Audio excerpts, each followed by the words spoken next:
मैं भोगेंद्र पासवान, पिता का नाम कैलू पासवान, गांव मारड़, पोस्ट जितवारपुर, डिस्ट्रिक्ट मधुबनी, बिहार। मेरा पिन नंबर है 847215। मैं पूरे परिवार पेंटिंग बनाया करता था। सारे लोगों का कोऑर्डिनेट हम करते थे। 4 बहन थी और हम लोग 3 भाई हैं, और पत्नी भी बनाया करती थी, बच्चे लोग भी हैं। सब लोग इसी पर निर्भर थे और सारे लोगों का कोऑर्डिनेट हम करते थे। सारे लोग पेंटिंग बनाते थे, मेला में हम लोग भाग लेते थे, बेचते थे। आज हम लोगों के साथ इतनी बड़ी मुसीबत की सामना करना पड़ रहा है। लाइट को बंद कर दो छोटू। इतना मुसीबत की करना पड़ रहा है कि हम लोग क्या बताएं आप लोगों को। कोई काम अभी तक गवर्नमेंट हम लोगों के बारे में सोचा ही नहीं। इतने सरकार हो गया है कि देश की जो परंपरा है, उस परंपरा को जो लोग बचा के रखे थे, कुछ लोग अपना बिजनेस भी बना लिया था, उस पर निर्भर हो गया था। जो लोग उस पर निर्भर है, आज उसके साथ बहुत बड़ी मुसीबत है। और बहुत लोग तो बनाने आता था लेकिन बनाया नहीं करते थे। लेकिन क्या किया जाए, आज ये पहले भी जब नोटबंदी हुआ तो आर्टिजनों के साथ प्रॉब्लम हुआ। मेला लगना कम हो रहा है धीरे धीरे। जो परंपरा क्राफ्ट है, उस परंपरा क्राफ्ट हमें लगता है कि ऐसे सरकार अगर रहे तो ये धीरे धीरे परंपरा जो है ना ख़त्म हो जाएगा। हमें लगता है कुछ लोग हैं हमारे देश के अंदर जो भी बचा हुआ है, हमारे जैसे कुछ मदद करने वाले लोग भी हैं, ऐसा बात नहीं है। सरकार को इस पर काफ़ी ध्यान देना चाहिए था। तो सरकार ध्यान देने का बिल्कुल नाम ले नहीं रहे हैं। और जो हम जैसे आर्टिजनों की जो हालात है, इसी क्राफ्ट पे रहा और आज छोटा सा घर में हम लोग गुजर कर रहे हैं। हम लोग का जो स्थिति है आप देख सकते हैं कैसे हम लोग जीते हैं। हम लोग, ये बच्चे लोग पेंटिंग बनाया हुआ है, ये बच्चे लोग यहाँ पढ़ाई करते हैं। तो हम क्या कहें आप लोगों को कि अगर हम लोगों को काम मिलता है पेंटिंग बनाने का या क्राफ्ट बनाने का, हमारे वाइफ भी जूट बैग बनाया करती थी। आज हम लोगों का इतना गलत हालात हो गई है कि आप कुछ काम करने का मन नहीं कर रहा है। कई आर्टिजनों तो अपना कुछ काम करने, लेबर की काम करना के लिए भी सोच लिया है, लेकिन आजकल वो भी नहीं मिल रहा है। और सरकार, पहले की सरकार पे भरोसा करके हम लोग बच्चे को अच्छा स्कूल में डाल दिए थे। 1000 2000 5000 खर्च करके बच्चे लोग अच्छा ज्ञान प्राप्त करेंगे अच्छे से, और कलाकार में कुछ डिजाइन करेंगे। आज बच्चे का स्कूल का फीस देना बड़ी मुसीबत हो गया है। और डेली फ़ोन आ रहा है स्कूल का। हो सकता है कि नाम भी काट दे, क्या होगा वो तो हम नहीं बता पाएंगे। लेकिन आप लोग अगर कोई मदद करना चाह रहे हैं तो हमारे जैसे, हमें तो मदद की अत्यंत ज़रूरी है। हमारे पास ज़मीन भी एक्स्ट्रा नहीं है जो हम गुजर करेंगे।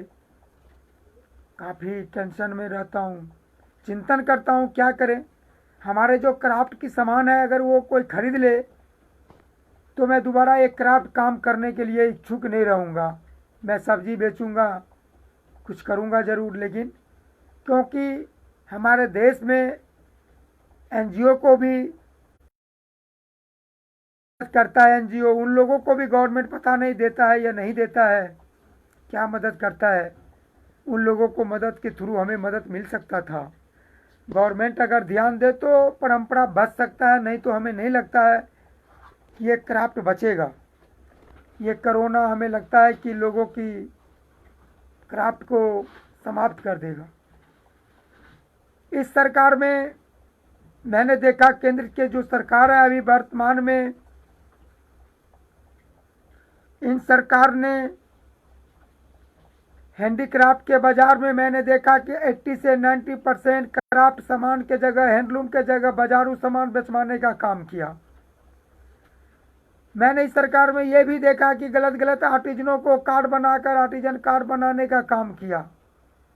जो रियल आर्टिजन्स है उसको डेमो करके सारी व्यवस्था करके उन लोग मदद किया जाए।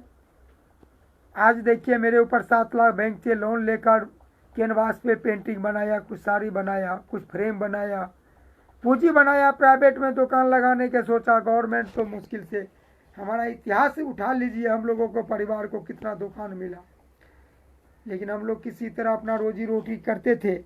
लेकिन जो करते थे, गुजर करते थे, वो भी आज बंद हो गया।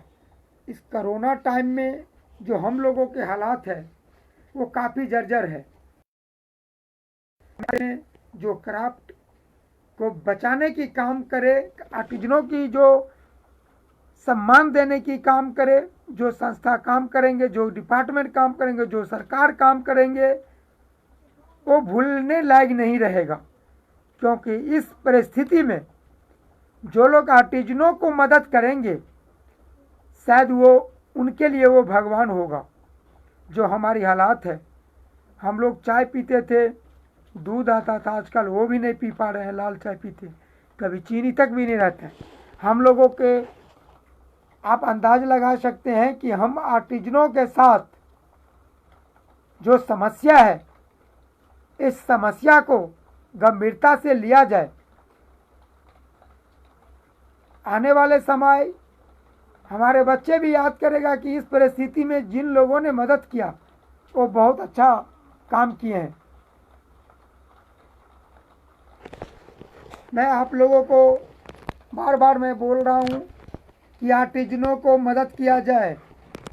ये जो हमारे देश के जो केंद्र में जो भी स्मृति ईरानी है, कभी आर्टिजन के लिए 2 लाइन नहीं बोली है।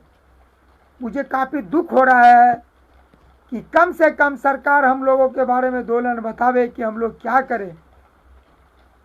मार्च से हम लोग फंसे हुए हैं, 23 मार्च से। अब हम लोग इस कंडीशन में क्या करें, समझ में नहीं आता है। मैं आप लोगों को हाथ जोड़ के निवेदन करता हूँ कि हम लोगों को मदद किया जाए।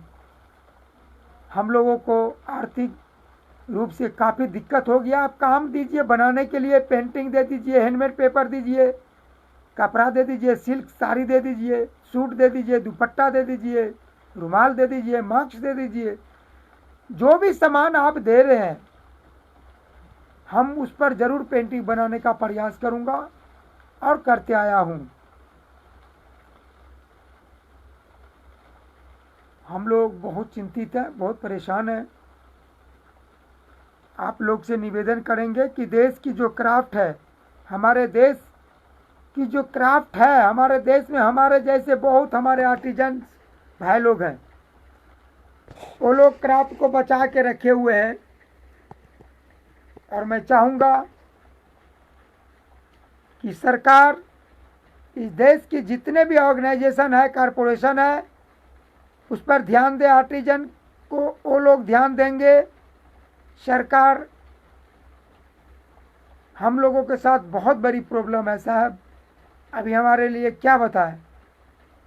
हम लोगों को अगर ये अनाज जो मिलता है उसी पर गुजारा कर रहा हूँ आज के डेट में। हमारे सामान अगर कोई खरीद ले तो बहुत मेहरबानी होगा।